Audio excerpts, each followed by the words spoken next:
Good morning. Good morning, everyone. Thank you for coming to the WWE fan panel. I'd like to go ahead and introduce our host for today, the voice of WWE, Michael Cole.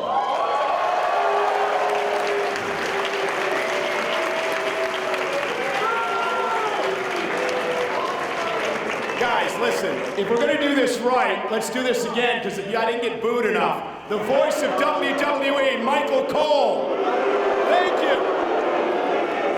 Now we're talking. Listen, before we get started, I need your guys' help, because I want to send a selfie out on Twitter so JBL and King are jealous that I'm in San Diego and they're not. So I want you guys to help me here, okay?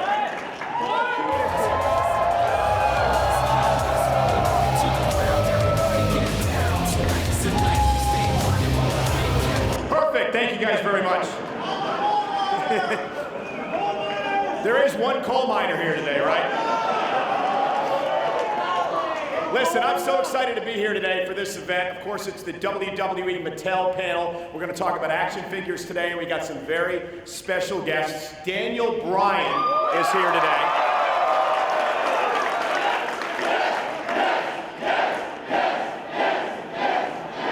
Paul Heyman is here.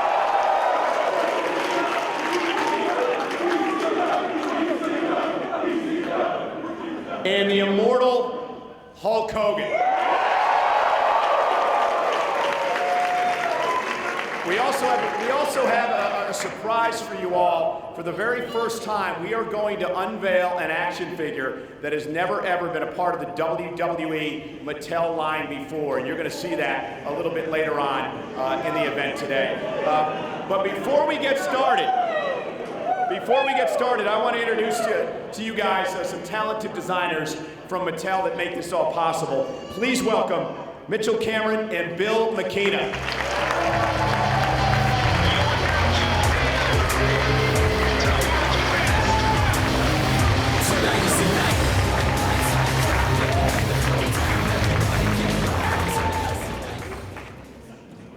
You got more cheers than I did, by the way.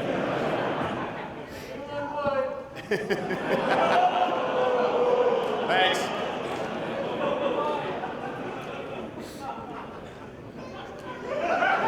So, I'm not going to ask you questions. Give us your presentation. Bill and I really just showed up to see Hogan, but we figured while we're here, we might as well show you some new figures, right? So Bill's been a pretty busy guy designing some new stuff for you. We do a ton of figures with Mattel, and we're really excited, as always, to come out to San Diego Comic-Con and show you the latest and greatest of what we're doing, give you some sneak peeks of stuff that's coming later this year and early in 2015. All right? So some of the new figures, first time ever figures in line are El Torito, who's out now, Eva Marie, Ricky the Dragon Steamboat, Mankind, and Jerry the King Lawler. These will all be available within the coming year. We also have an added sneak peek, so what we're going to show you now are some early sculpts, so we haven't even applied kind of a paint to them at this point, so these are coming early in 2015, a lot of new first-time in the liners. So, Rusev is coming. First time in the line for him. Also Adam Rose, Bo Dallas, Lana, and we're also, for the first time ever, we're going to be doing action figures of people that have just been in NXT. The first one will be Sami Zayn. So we also have battle packs, and these celebrate key rivalries and tag teams, celebrated in 2-packs, and each one comes with a battle accessory included.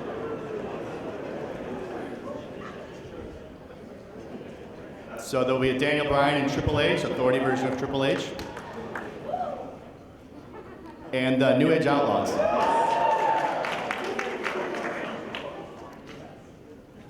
Also, we're going to be updated Usos.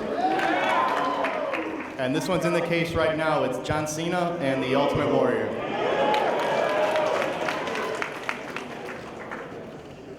In an upcoming one, we're going to be doing some more fantasy matchups. We're going to be doing Shawn Michaels from 1997 versus Undertaker from 2014. And Big Show 2014 versus Andre the Giant. The first ever Andre First ever Andre sculpt with the mutton chops from Mattel. All right. And moving on to the Elite Collection, these are our premium deluxe figures. Deluxe articulation, added decoration, includes ring gear and accessories. These are the highest quality figures in our line.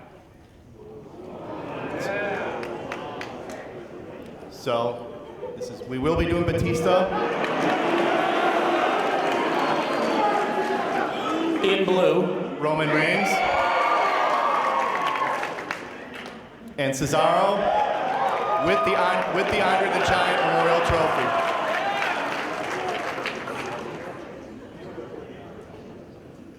And also we will do more flashbacks in the line.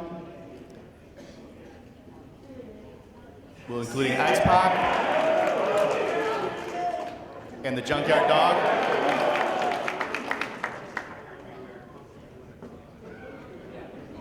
And Doink the Clown. Doink will come with three separate hair pieces. You can pick which Doink you want, standard Doink, scuzzy hair Doink, or the rarely seen Afro Doink. So Elites are our premium figures, but a few years ago we did a line called Defining Moments, where the absolute best figures we've ever done.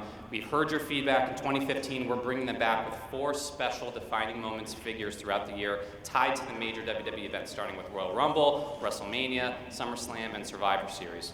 And so we're going to show you a couple of these today. The first one is our first figure, which is from the Royal Rumble. And we're going to celebrate a guy who got a lot of the people in this room into WWE in the first place, a reason why many of you are here today, a reason why we're wearing this t-shirt. It's our first ever Hulk Hogan from WrestleMania 3, including the first time we've ever offered that version of the WWE World title.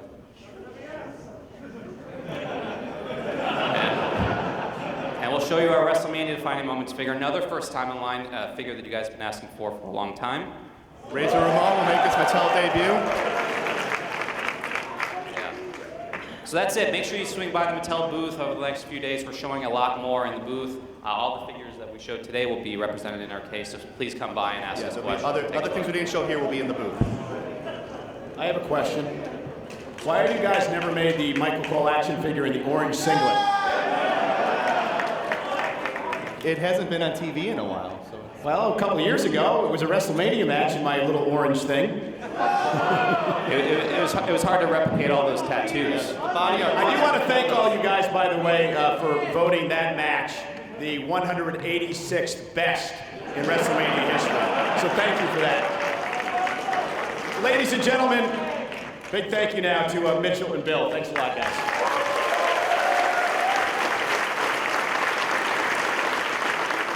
It is now time to introduce our superstar panel here today.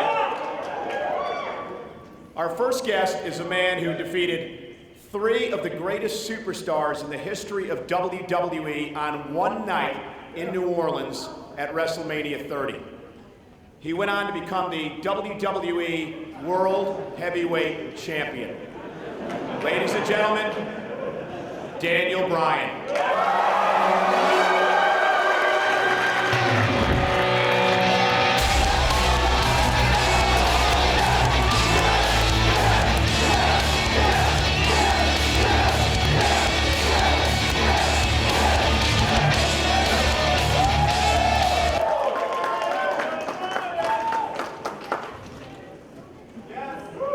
Our next guest is perhaps the most influential manager in the history of WWE.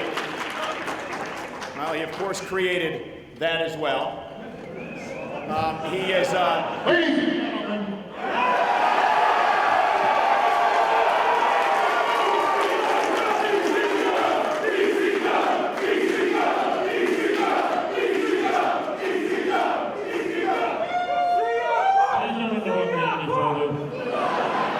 Ladies and gentlemen, instead of this schmuck introducing me, my name is Paul Heyman. And I am the one behind the one in 21-1. I earned that distinction when my client, ladies and gentlemen,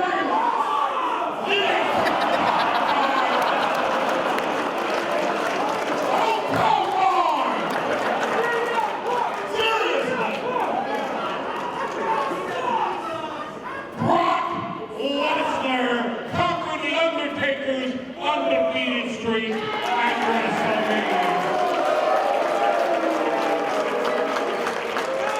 That's how you introduce somebody. Always a pleasure, Paul. Always a pleasure. And our final guest. Do I even have to say his name? Do I even have to say his name? Ladies and gentlemen, the immortal Hulk Hogan.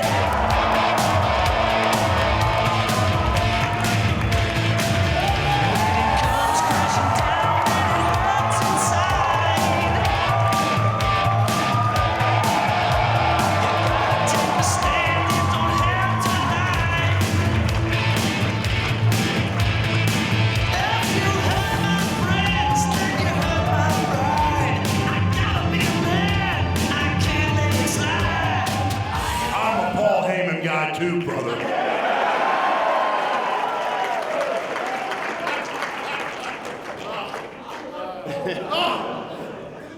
And not many people know this, but actually, I am too. So let's start. I want to ask the guys some questions here, get their thoughts on some things, and then we're going to open up the floor for you guys to be able to ask some questions of our superstars. But first, I want to start with Daniel. Everyone wants to know, how's your health? How's everything going? It's frustrating, to say the least. It's just interesting because I've been wrestling for a long time in a hard style, and they uncover some things and they uncover other things. But I'm trying to stay optimistic, and hopefully I'll be back soon.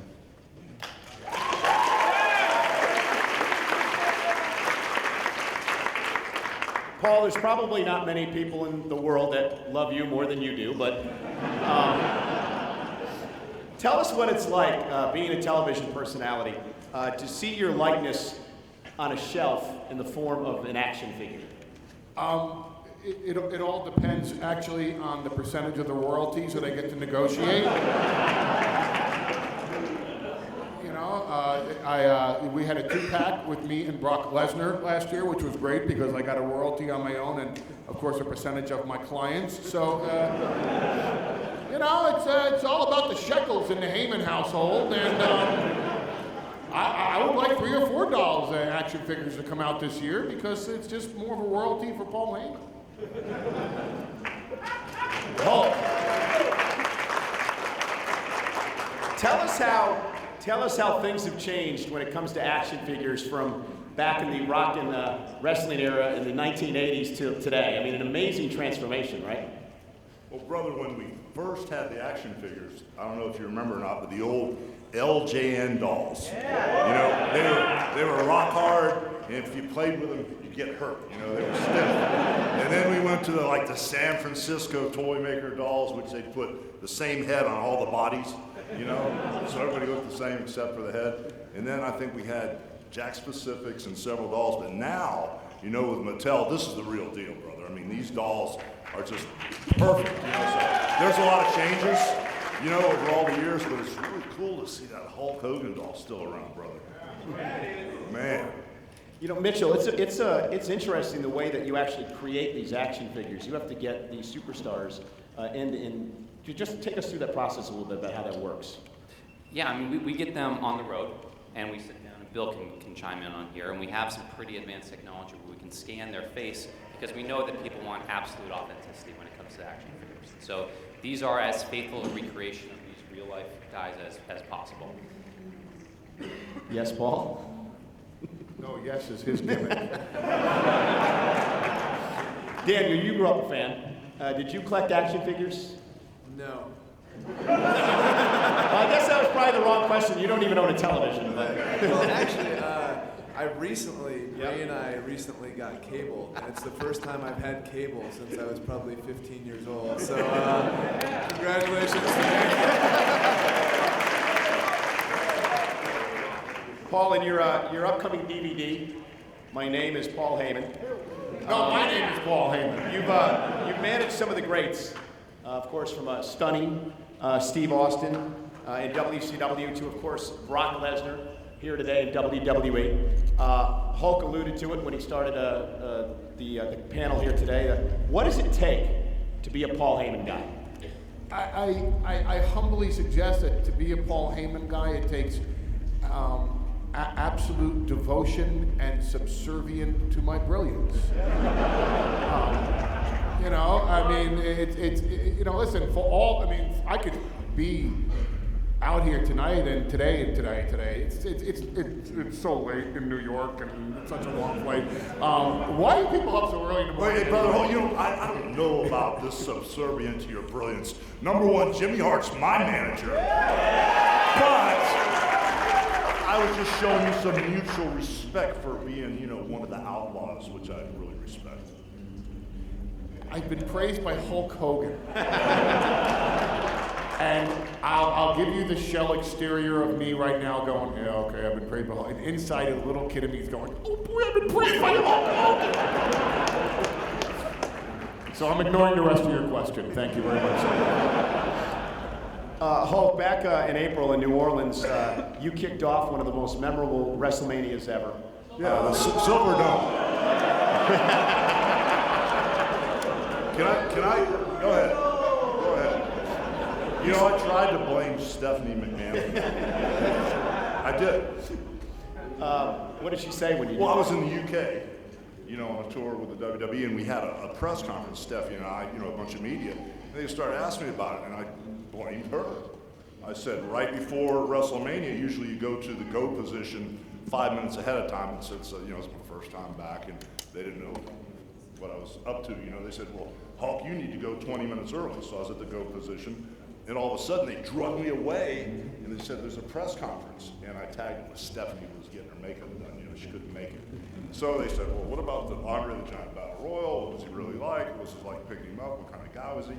20 million Andre the Giant question. Now you got to go back to the go position. It's time to go to the ring.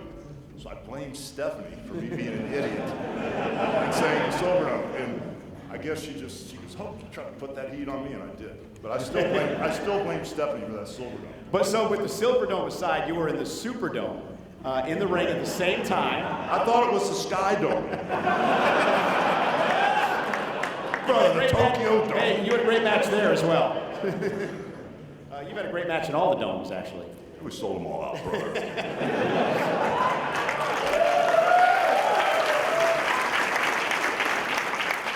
Hulk, what was it like to be in the ring that night with both Stone Cold Steve Austin and The Rock to kick off WrestleMania? It was kind of a surprise. You know, I knew something fishy was up, you know, because they kind of let you know, what's going on. And, you know, when I went to be the host and to start WrestleMania in the Superdome, Vince goes, there's going to be a little surprise. So I really didn't think much of it, but running back from the press conference, right back to the go position to go to the ring when I was getting ready to go out, I looked over and I saw The Rock and Stone Cold. I said, something's up. I said, something's up. So, you know, I saw that big grin on Vince's face. I went on out, and when they came out to the ring, I didn't really know what to expect. And when Stone Cold got in my face and said, does someone want to see Stone Cold put a whip ass on Hulk Hogan? You know, I didn't know where he was going with it, you know? And it was all kind of like a surprise to me, but it was so cool, man, because everybody got in a rhythm, and they helped me get by the screw-up of the Silverdome. They were really great. The Rock came out, the place went crazy, but it was a great moment in the ring with all those guys. It's something I'll never forget. It was unbelievable. I just said, rang the damn bell. I was ready. So, Hulk, when we get to WrestleMania 40, who do you think would be joining you guys in the ring at that moment? Well, I don't know if Daniel Bryan will be there, because he'll probably be the WWE champion at that time. You know, I'm not exactly sure where Cena's going to be at that time, but, you know, Cena could be out there with us 10 years from now. You know, that's a tough question. That's a real tough question. But the one thing I know, I'm betting on Daniel Bryan to be the champ then. So, speaking of Daniel, the Yes Movement has taken over not only WWE, but it's become a pop culture phenomenon. I mean, everywhere. You see it at basketball games, hockey games, you see it in football games in Europe, you see it everywhere. How did this all start? I mean, it seemed like it came out of nowhere at one point. Yeah, it's so weird, man. It's just, and you know, they've actually asked me to stop giving credit to the guy who I took it from, which they said, oh, you need to stop giving this guy his press, cause whatever. There's a fighter named Diego Sanchez, and he fights for UFC, and if like, he's really, really funny. He would come to the ring, yes, and it's like, holy cow, like this guy's ready to go, you know. And so that's kind of where, and I thought, that's really annoying. Like he was one of my favorite fighters to watch because he fights with such heart and all that kind of stuff. But it was just an annoying thing, and I was trying to be a bad guy and trying to be over the top and that sort of thing. So I just started doing it, and who knows why anything catches on in pop culture? I mean, it's just crazy, but like little things just do. And how it got to be how it is now, I have no idea. It's baffling. So, what was it like that night at WrestleMania 30 when you won the championship and there were 80,000 fans doing the yes chant in the Dome? I mean, that moment must have just been surreal. Yeah, it was really cool, and my niece got to come into the ring, and the next day she found a little streamer in her clothes, and she said to my sister, she said, oh, Mommy, this is from Uncle Brian's little party with his friends. And so that's how she remembers the whole thing. And so, yeah, I mean, it's really cool, but one of the things that was really, sometimes it's hard to just enjoy the moment of things, and I was really able to enjoy the moment until they kept telling me, keep yesing, and I've got these two like 25-pound titles in my hand, and like I'm trying to keep doing it, and I'm getting really tired, and I'm like, oh no, and then like, of course, Vince, he's always thought I've been small and weak anyways, and so it's just, you know, it just added, you know, more stuff, so, but it was really cool. Well, while we're on the subject of WrestleMania 30, you can see it right now on demand on the WWE Network for $9.99 a month. Subscribe now and download the app while you're doing it, please. Oh my! Hey, Paul, WrestleMania 30, the night that Brock Lesnar broke the greatest streak in the history of sports entertainment. There's no booing. There's no booing. In retrospect, it was one of the highlights of my career from calling a match. I mean, what an incredible night. But for you, everything you've accomplished in this business, was that perhaps the greatest moment of your career? Absolutely. I mean, it was. We walked through the curtain, and the first face that Brock and I saw was actually John Cena, of all people. And Cena leaned over to someone and said, "That was the victory no other man could have." It's an accomplishment. Hang on a second, Paul. Bryan has to take a call from Bree, I think. It actually was for free. Sorry. Listen, you know, there are eras that begin and end at WrestleMania, and there are many people who will go down in line as being an all-time great and a legend and this and that. But there's only one man in history that's ever beaten the streak, and it was without it. I mean, no one's ever going to get to 21-0. It's impossible. It's not going to happen. Not in this or any other era. And it was the victory that no other man could accomplish. So to be there and have the best seat in the house and to have my client and my best friend have that accomplishment occur was just, it's still something that to me I find rather breathtaking. Hulk, what were your thoughts that night? You were there when you saw Undertaker lose. Well, my son Nick happened to sit down with me at catering. There was a big monitor. And Nick goes, "Hey, Dad, what's going on out there?" I said, "Undertaker's going to win, of course." And I went, the vibe. I mean, it was almost like, you know, I told myself I wouldn't do any more funerals or weddings, but it was almost like being at a funeral, even in the back with all the people that worked and the guys that were helping setting up stuff. It was just the weirdest vibe, man. It was like somebody died. It was crazy. Thanks, Paul.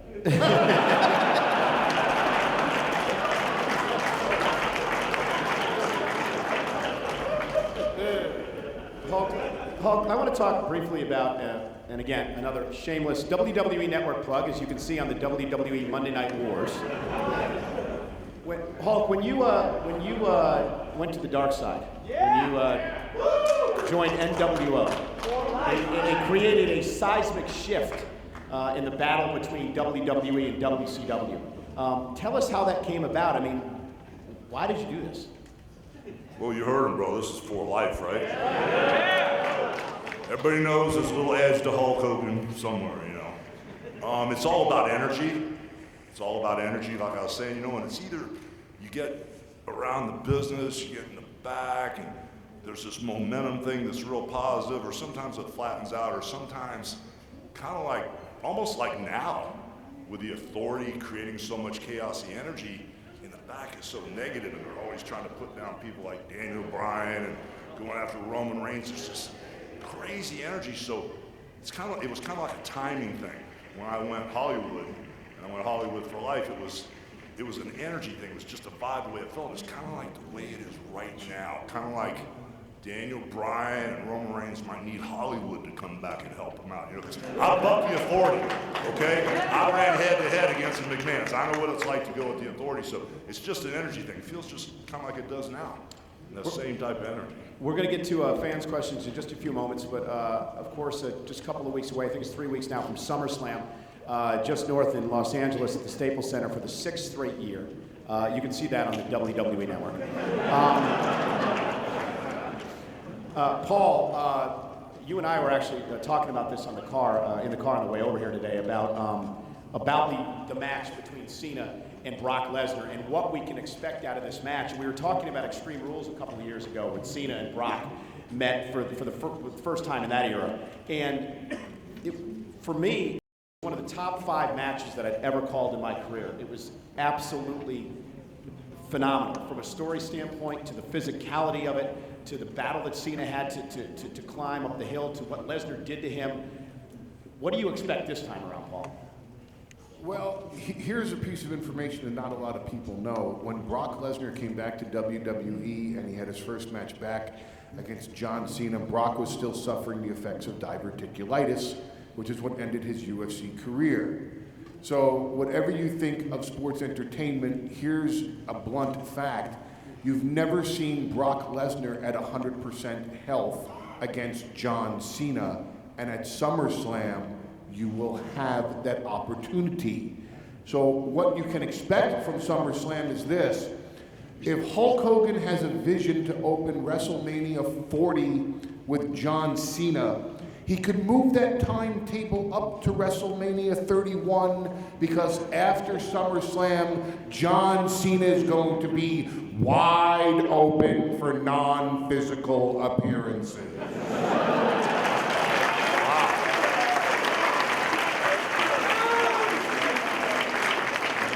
Daniel, would you care to make a prediction on that match? No. Hulk? Like Mr. T said, I predict pain. There will be a lot of it. Paul, you better stay out of the crossfire. Oh, I'm not needed. Was I needed for my client Brock Lesnar to conquer the Undertaker's undefeated streak at WrestleMania? No. It's an F5 and a 1, 2, 3. Hey, I'll tell you right now, I'll give you, this won't be a prediction, ladies and gentlemen. This one is a spoiler. Want to know the finish of SummerSlam? Brock Lesnar is going to F5 John Cena. Brock Lesnar is going to pin John Cena. And Brock Lesnar will become the reigning, defending WWE Heavyweight Champion of the world.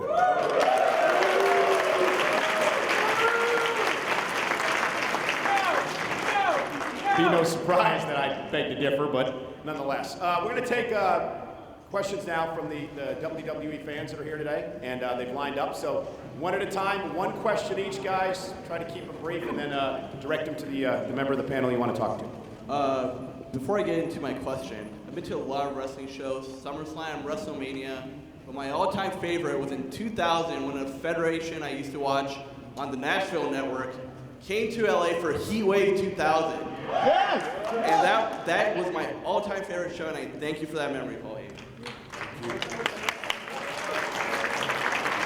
Are you shy to just say the letters? Or? No. Hey man, you can ask Heyman the question. Just don't say ECW. Whatever you say. No, don't say ECW. They were me back there. The wrestling industry is a very unique industry, and it seems like there are a lot of barriers to entry. So this would go to the entire panel. How would you advise if someone wanted to get into writing for wrestling? Paul, well, Paul, you were a major player of the creative team for a long time in this company.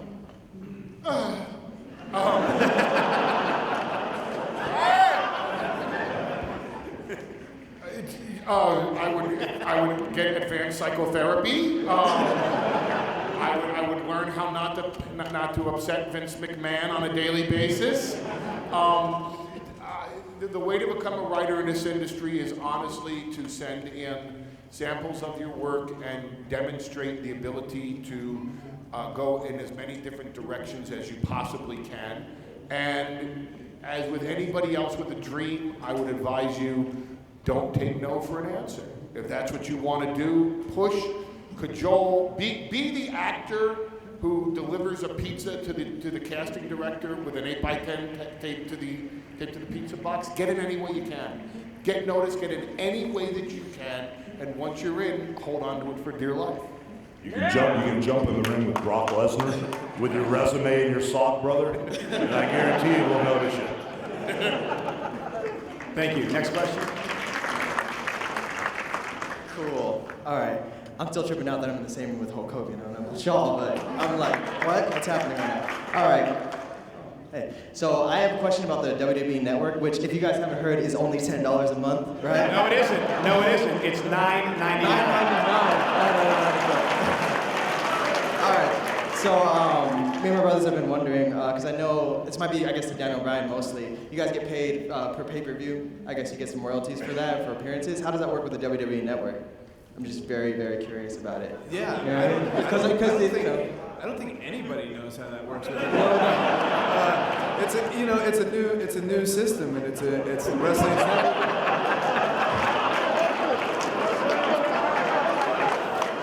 Okay, you got another question?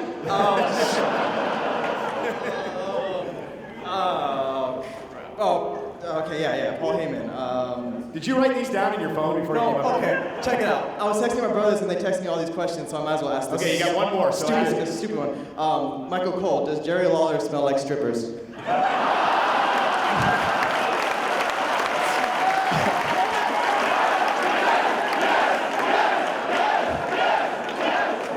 There's so many places I could go with that. I guess you could just say yes or no, and we will be satisfied. Anyway, next, thank you very much. Next. Hey, somebody, there you go. Oh, yeah, way to work the mic. Danny Bryan, I have a question for you. Why are you so exciting and Randy Orton is so boring?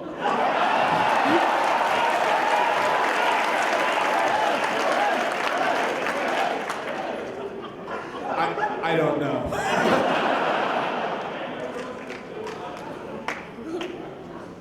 Do you have another question, buddy? No.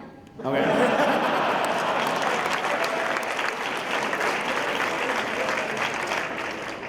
Thunderlips. You, Arnold, and Stallone, I'm hearing good things about Expendables 4. I'm hearing that you might star in the next Expendables movie. What? Can you comment on this?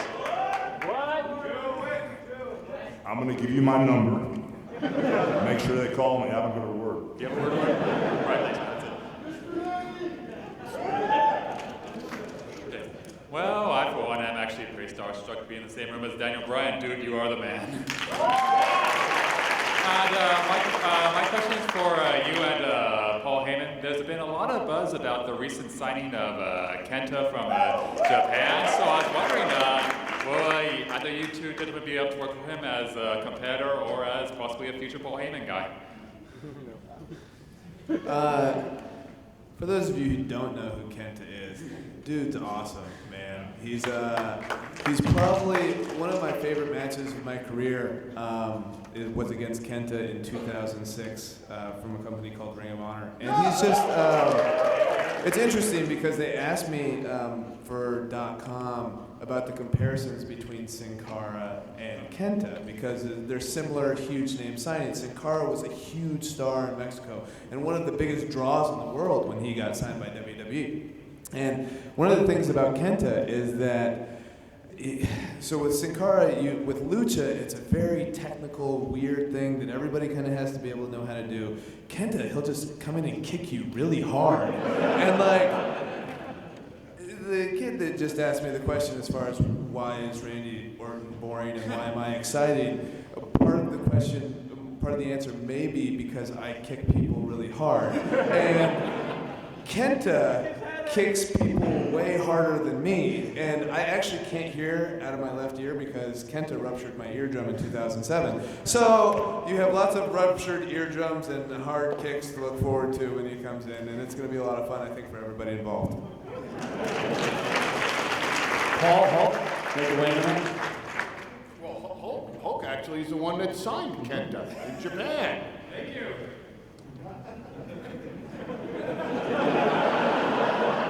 I don't want to get kicked.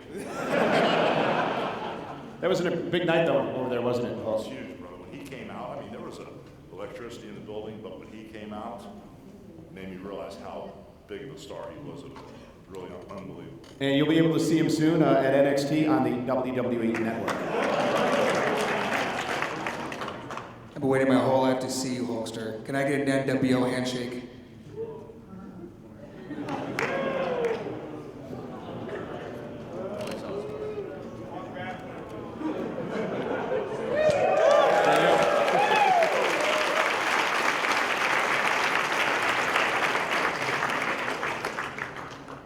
Next. By the way, what are you wearing? It's just how I always dress. Oh, cool. Hold on one second. Where did he go? Where did he go? The guy that just come back to the mic for a second. Come back to the mic for a second. Come back to the mic for a second. Answer this question as God is your witness. You waited your whole life for that moment, right? Yes.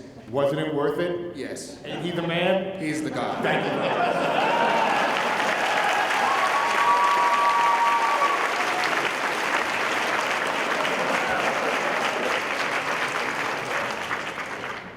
Yeah, I was just wondering, when is there going to be a Paige action figure?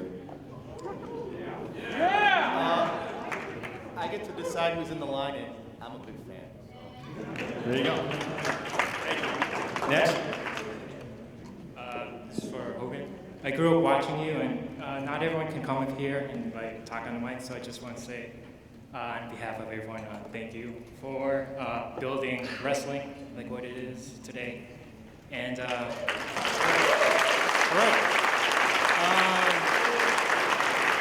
was wondering if you and Paul Heyman can do like a promo for like WrestleMania 31, you versus Brock Lesnar, like pretend I'm like Mean Gene. You know?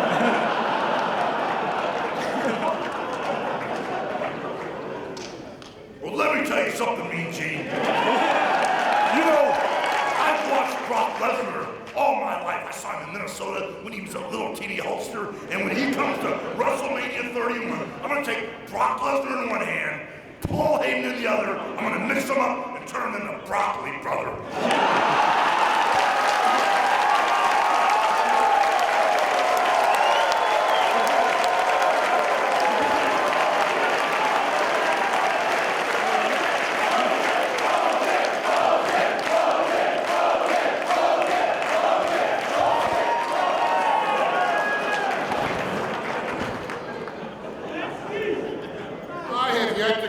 With my client over this potential match, and will plead the Fifth Amendment to protect my rights against self-incrimination and getting my butt whipped up here on the panel by Hulk Hogan. Because this table can probably just about hold a leg drop. I got one left in me. And it ain't happening to me today here at Comic-Con. I would like to add my thanks. This is a stacked panel. It's pretty amazing. I'd like to ask all of you, including Mr. Cole, what was the first program you watched on the WWE Network and why?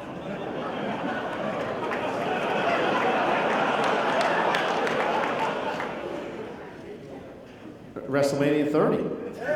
Because I wanted to rehear my call again and again and again. No, when it first started out, your first that was the first D-Day. Well, probably the top 10 countdown show that they do.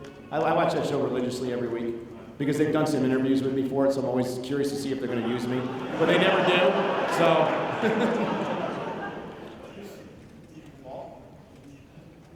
The first show you watched on the network? I watched Michael Cole's Greatest Moments.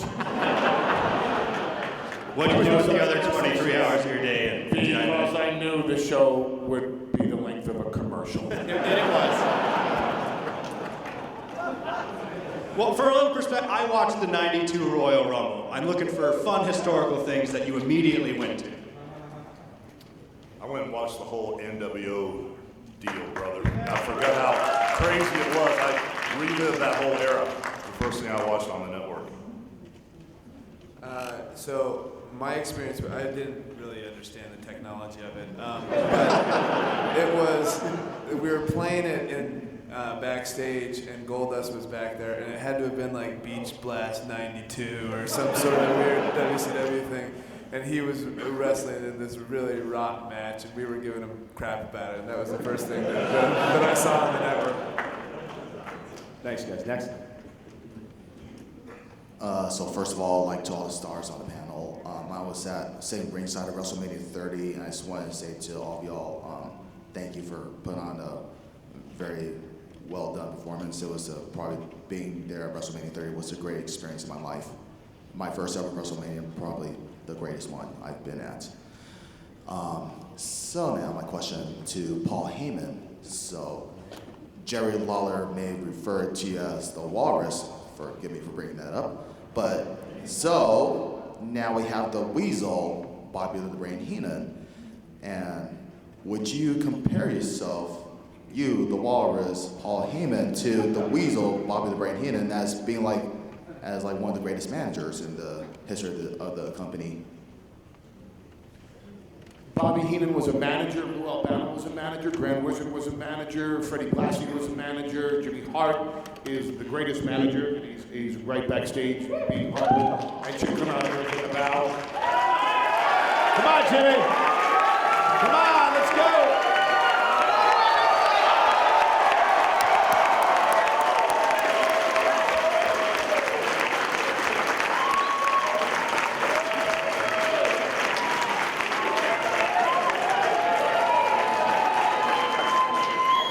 The funny thing is, on a legitimate answer to what the first thing I watched on the network, it ended up being some old interview with the Rougeaus, and I watched it because as I was passing by the screen, Jimmy Hart was involved in the interview, and I wanted to watch it.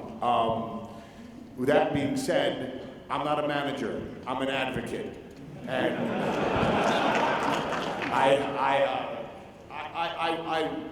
I try to take the role and take it into something new because I won't compare myself to Bobby Heenan and Jimmy Hart and Lou Albano and the Grand Wizard and Freddie Blassie and all those that came before me. It's just it's a role that I can't match what they did. I can't touch their body of work. So you redefine the role and try to take it in a different direction. So if you label me a manager, I'll deny that label and I'll take the word advocate any day. Next. My question is for Hulk Hogan, and my question is about, well, there's a lot of buzz going on with Sting going to the WWE, and my question for you, Hulkster, is do you have like a particular favorite moment with you involving Stinger? Whether it's, my favorite moment personally was, I think it was Starrcade '97, that was a good match. Yeah, that was my favorite match with Sting.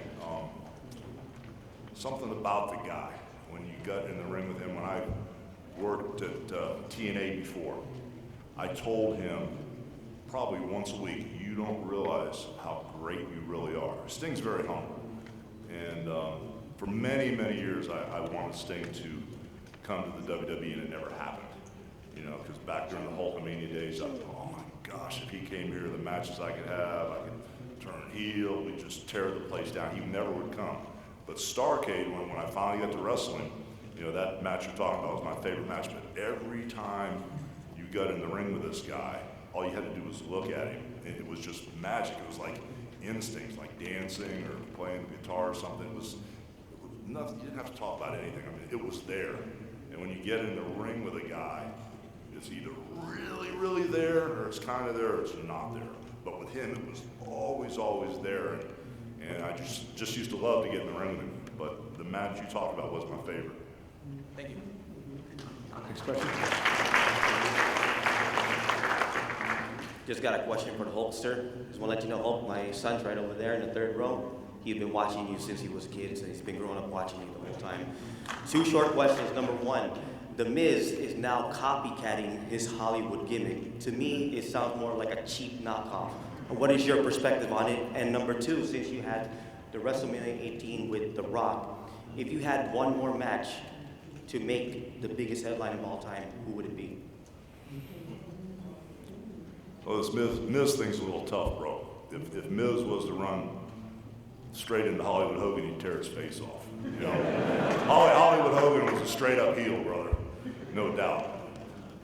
If I had one more match left, it'd be really, really tough. You know, there's so many guys, you know, that in my mind, I sit on my phone all day, you know, looking at matches and stuff, and my wife Jennifer goes, "Oh, you're living in the past. You're watching all the wrestling." It's because I love it. I just love it. It's my life. So if there was one match, it's so hard to, you know, say who it would be. I mean, I could tear the place down with Daniel, no doubt. He's so over. You know, Cena and I could tear the place down. Stone Cold haunts me because I never had the match with him, you know? There's so many, and I'd love to kick Vince's ass again. That was so much fun. Because with Vince, I mean, you can hit him wide open, you know? So, I mean, there's just so many, so it's hard for me to say just, you know, which one. You know, it's tough. Sounds good. Thank you so much for being an inspiration to all the children. Guys, we got time for a couple more questions before we have to get to some other business here, so. This question is for Daniel. You've got an epic beard, and mine's not as epic, but it's trying to get there. Any advice you could give me on trying to grow a beard as good as yours? So I'm probably not the best person to ask because I've been growing my beard for over 2 years, and like the Wyatt guys, like some of the, like Bray, I think has only been growing his beard like, I don't know, like a little over 12 months or something like that, and it's infinitely longer than mine. So my strategy has just been to just let it go. And anybody who knows anything about hair, that's probably not the wisest thing. And then it also, if you have any sort of significant other, they will probably not enjoy it as much as if you were to keep it a little more maintained. So, thank you.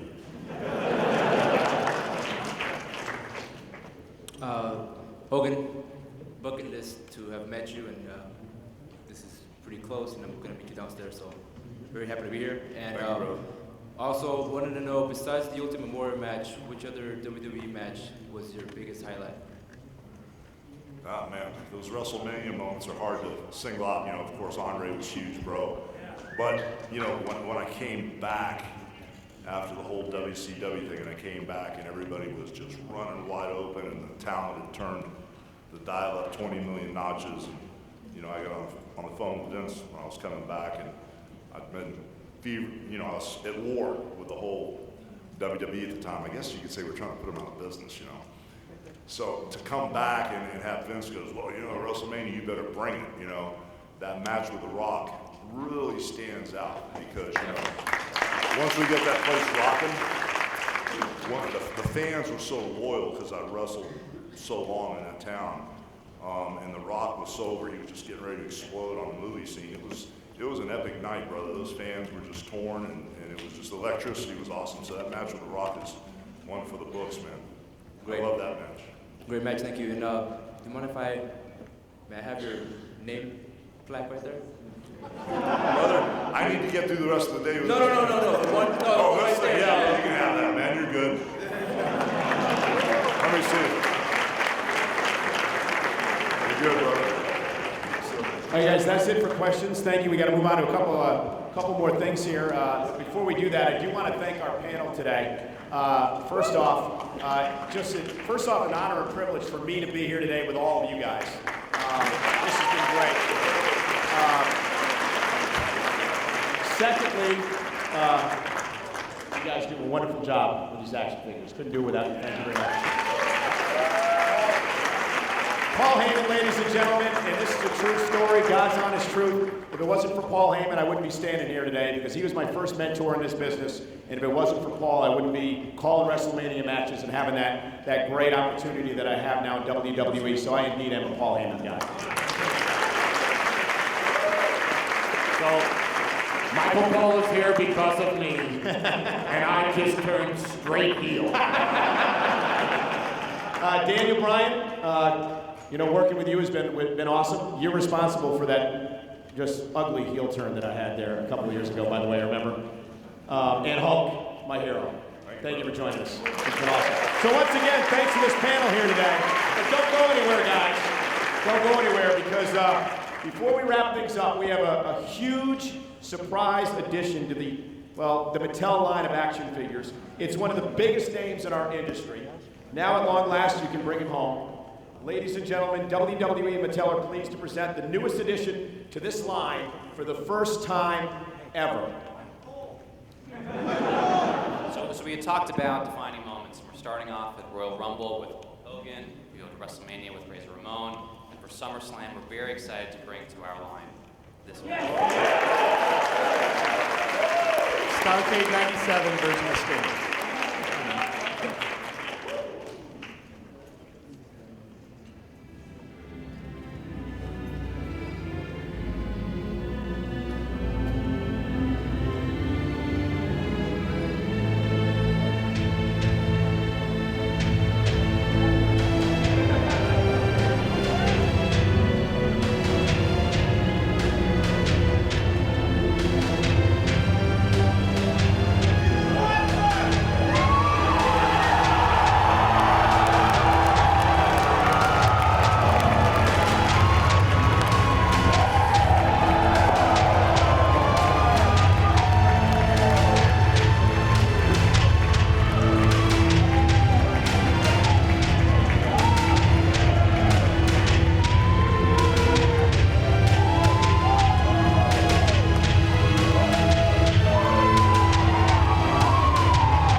Were you guys surprised? Stinger, welcome. Thank you. And, what does it mean to you to actually have an action figure part of this WWE Mattel line? Well, first of all, to be received by the WWE fans the way I was just now is pretty awesome.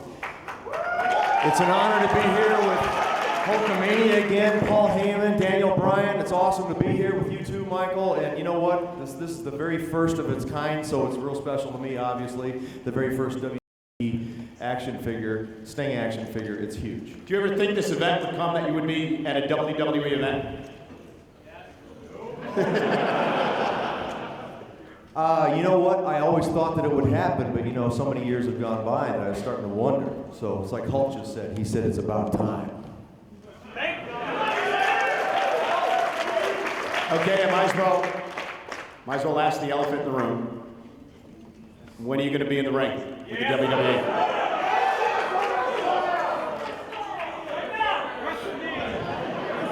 Right now, there's no ring right now. Well, you know what? Why don't I ask you?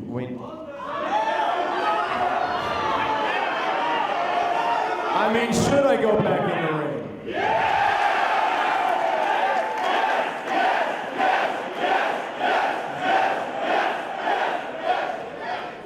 Well, you know what? I have been very public about my desire to do just that. And you know what? We're just going to wait and see what happens, and I'm hoping that it will happen.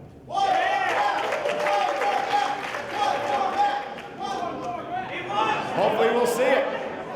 Guys, so again, we want to thank you all for coming here today. We want to remind everyone, just a couple of little business notes here, that we visit our booth, please, featuring an exclusive Slam City figure available only here at San Diego Comic-Con.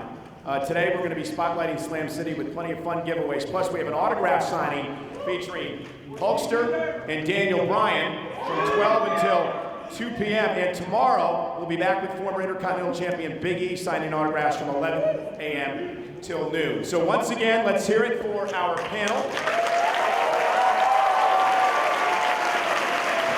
Paul Heyman, Daniel Bryan, Hulk Hogan, and Sting. Thank you, ladies and gentlemen, for joining us, and we'll see you at SummerSlam on the WWE Network.